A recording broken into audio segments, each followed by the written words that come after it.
အချိန်ပေါင်း400ကျော်ဓမ္မပြုချစ်ခံခဲ့ရတယ်။စိတ်ကူးကြည့်လို့တော့မရတဲ့နှိမ့်ဆက်မှုတွေခံခဲ့ရတယ်။ဒီနေ့ပြပြမယ့်အကြောင်းအရာစိတ်မချမ်းမြေ့စာကောင်းတဲ့အကြမ်းဖက်မှုတွေနဲ့နှိမ့်ဆက်မှုတွေပတ်ဝန်းတာကြောင့်စိတ်နုနယ်သူတွေအနေနဲ့နားဆင်မသိတော့ပါဘူးလို့ကြိုတင်သတိပေးပြသေးရှင်။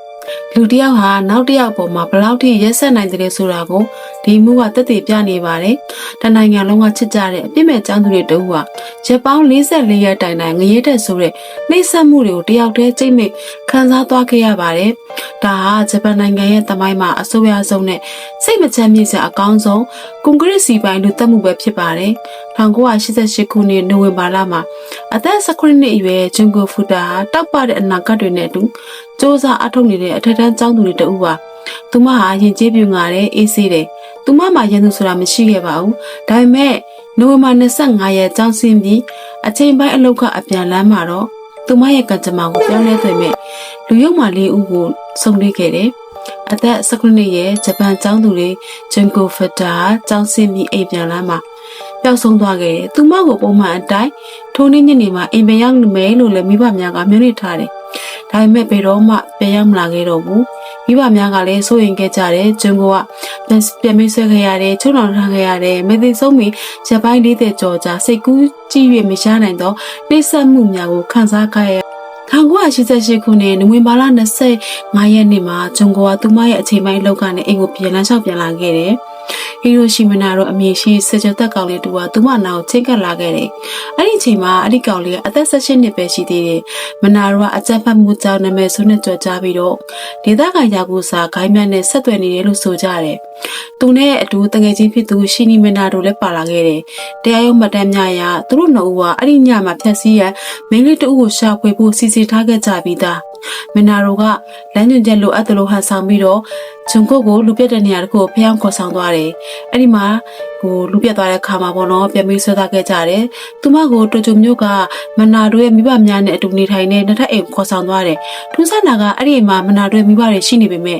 ရာဇဂူစာဂိုင်းဝင်မီနာတို့ကိုကြောက်ရွံ့တာကြောင့်ဂျုံကုတ်ကိုကက်တင်မှုအတွက်မကြိုးစားခဲ့ကြဘူး။ဂျုံကုတ်ကိုလည်းအိမ်မှာမနေချင်တော့လို့တငယ်ချင်းတူနဲ့သွားနေပါတယ်။လိုက်မရှာကြနဲ့လို့ဆိုပြီးတော့နော်ထင်းချောက်ပြောဆိုခိုင်းခဲ့တဲ့မိဘတွေစီကိုမိဘတွေကလည်းသူတို့သမီးလာဒီလိုလူမဟုတ်တဲ့အတွက်စိတ်ပူပြီးတော့ရဲတိုင်တာဘာညာတွေလုပ်ခဲ့ကြသေးတယ်။ဂျုံကိုကကြောက်ရွံ့စိတ်ကြောက်လင်းညာခဲ့လိုက်တော့ဖန်စီသူအတွက်ကအချိန်ရသွားစီခဲ့တာပေါ့နော်။အဲ့ဒီညစပြီးတော့ဂျုံကိုရဲ့ငယ်ခန့်စတင်ခဲ့တယ်။ရပ်ပေါင်း44ရက်လုံးဂျုံကိုကအချိန်ပေါင်း400ကျော်ဓမ္မပြုချစ်ခံခဲ့ရတယ်။စိတ်ကူးကြည့်လို့တော့မရတဲ့နှိမ့်ဆက်မှုတွေခံခဲ့ရတယ်။အဲ့ဒီမှာအကျဉ်းချခံရပြီးတော့ရုပ်ပိုင်းဆိုင်ရာလိမ်ပိုင်းဆိုင်ရာနဲ့စိတ်ပိုင်းဆိုင်ရာတွေကတရားရုံးမှာပေါက်လာတော့သူမချုံနှောင်ခံရစဉ်ကအသေးသေးအချက်တွေအရန်ပြင်းနေလို့စုံတော့တွေစ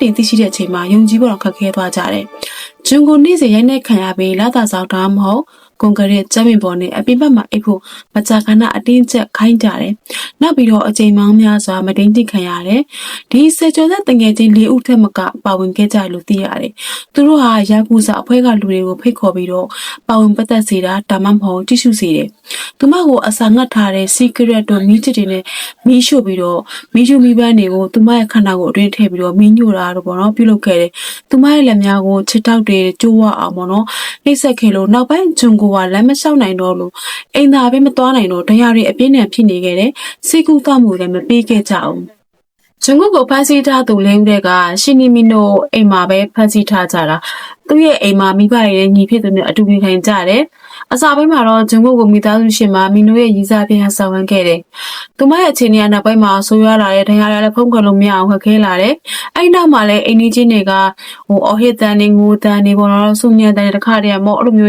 သိနောက်ချက်ဖြစ်စရာတွေကြားနေရတာကြောင့်မို့နော်ရဲကိုသတင်းပို့ခဲ့တယ်ဂျွန်ကိုပျောက်ဆုံးနေစဉ်မှာလည်းရဲတွေကရှာဖွေနေခဲ့တယ်နောက်ပြီးတော့ဒီလိုရရှိတဲ့သတင်းတွေရပေါ့နော်မင်းတို့ရဲ့အိမ်ကိုနှိမ့်တိတ်နိုင်သွားရပြီးတော့ရှာဖွေစစ်ဆေးခဲ့တယ်ပေါ့နော်ဒါပေမဲ့မင်းတို့ရဲ့မိဘတွေကမိန်းကလေးမရှိကြဘာမှမိုင်းမရှိကြအတင်းကျပ်ပြောဆိုပြီးတော့ရဲတွေကိုလှည့်ဖျားပြီးတော့ပြန်လွတ်ခဲ့တယ်ပေါ့နော်အာနာပိုင်တွေကလည်းနောက်ထပ်စုံစမ်းစစ်ဆေးမှုတွေမလုပ်ခဲ့ဘူးဒီအိမ်မှာအထဲမှာပေါ့နော်ဖြစ်ပျက်နေရတဲ့ထိရှားလက္ခဏာတွေရှိရောလဲမိသူမလည်းမကြောက်ဘူးလားမကူညီကြဘူးလားပေါ့နော်ဒါကြောက်မှုကြောက်လားတမင်တကာလိရှိတာတော့မသိဘူးပေါ့နော်မိဘတွေကလည်းသူတို့လူကိုတားပေါ့နော်ကောက်ွယ်လို့ဆန္ဒရှိတာတော့မသိဘူးဂျူဖူတာကိုကူညီရပြီးဘာသူကမှဘာမှမလုပ်ဆောင်ခဲ့ကြဘူး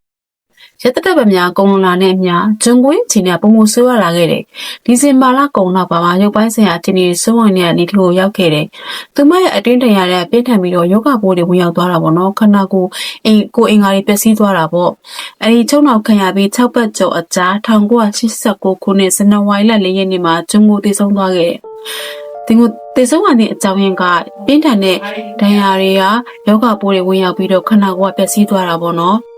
ဒါနဲ့ကောင်လေးတွေကရုပ်လောင်းကို55ဂါလန်ဆန်တဲ့စီပိုင်းတွေထည့်ပြီးတော့ဘီလက်မြေများနဲ့ဖြည့်ပြီးပေါ့နော်တိတ်ဆိတ်တဲ့တိုဂျိုမျိုးကဆက်လို့ရင်းနေမြေတစ်ခုမှဆွတ်ပစ်ခဲ့တယ်။ဇန်နဝါရီလနှောင်းပိုင်းကဟီရိုရှီမာတို့ကအကြားဆက်ဆက်မှုမရှိတဲ့လိမ်မိုင်းဆိုင်ရာကျွလူမှုတစ်ခုဖြစ်အဖမ်းခံရတယ်။အဲဒီနောက်မှာသတင်းပတ်ကြပြီးမှဂျွန်ကိုအမှုပေါက်ခဲ့တာစစ်ဆေးမြန်းနေစင်မှာရဲများဂျွန်ကိုပျောက်ဆုံးမှုနဲ့ပတ်သက်နေတဲ့ပါဝင်နေတယ်ဆိုတာကိုသိခဲ့ရတယ်နောက်ဆုံးတော့သူကဝန်ခံခဲ့ရတယ်ပေါ့နော်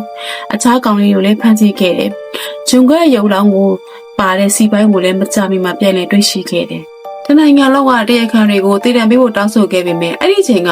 ဂျပန်ဥပဒေအရသူတို့ကတတ်မပြည့်တဲ့လူငယ်တွေဖြစ်လို့ထောင်နဲ့အနည်း20အောက်ပဲချမှတ်ခံခဲ့ရတယ်သူတို့နာမည်တွေကိုအစပိုင်းမှာလှုပ်ဝက်ခထားခဲ့ကြတယ်ဒီပြစ်မှုကအရန်ပြင်းထန်လို့လူလူကလည်းကန့်ကွက်တယ်ပေါ့နော်ဂျပန်သတင်းထောက်တွေကလည်းအများပြည်သူသိပိုင်ခွင့်ရှိတယ်ဆိုပြီးတော့သူတို့နာမည်တွေကိုထုတ်ဖော်ခဲ့တယ်ချမှတ်ခဲ့တဲ့အပြစ်ဒဏ်တွေကလည်းအလွန်တရာပေါ့လွန်လို့ပေါ့နော်လူများကလည်းဝေဖန်ခဲ့ကြတယ်မီနိုဆိုရင်ထောင်နဲ့အနည်း20ချမှတ်ခံရတယ်ပေါ့နော်အခြားသူတွေက9နှစ်ကနေ10နှစ်အတွင်းအရန်ကိုတူတောင်းနဲ့ထောင်နဲ့နေတာဖြစ်ခဲ့တယ်ပေါ့နော်ဒီမှုကဒီဂျပန်နိုင်ငံရဲ့တရားစီရင်စနစ်ပေါ်မှာလူတို့ယုံကြည်မှုကိုအကြီးကျယ်တလုံးစေခဲ့တယ်။အပြစ်မဲ့တဲ့မိန်းကလေးတယောက်ပေါ်ဒီလောက်ထိရက်ဆက်ခဲ့ကြတာမှပဲကျူးလွန်သူတွေဟာအသက်မပြည့်သေးတဲ့လူငယ်တွေဖြစ်နေတာကြောင့်ထိုက်တန်တဲ့ပြစ်ဒဏ်ကိုမရရှိခဲ့ကြဘူး။ပိုပြီးစိတ်နာစရာကောင်းတာကအဲ့ဒီထဲကတချို့ဟာလွတ်မြောက်လာပြီးနောက်မှာလည်းနောက်ထပ်ပြစ်မှုတွေကိုထပ်မံပြီးတော့ကျူးလွန်ခဲ့ကြတယ်။အချိန်တွေဘလောက်ပဲကြာသွားပဲတဲ့ဂျွန်ကိုဖူတာဆိုတဲ့နာမည်ကတော့ဂျပန်မှာနေမကဘူးကဘာတစ်ခုလုံးမှာပါမေ့ပြောက်လို့မရတဲ့နာကျင်မှုတစ်ခုဖြစ်ကျန်ရည်နေသေးပါပဲ။ဂီတ channel လေးကို like and subscribe လုပ်ခဲ့ကြပါအောင်နော်ကျေးဇူးတင်ပါတယ်ရှင်အားလုံးပဲပေးခင်ကြပါစေ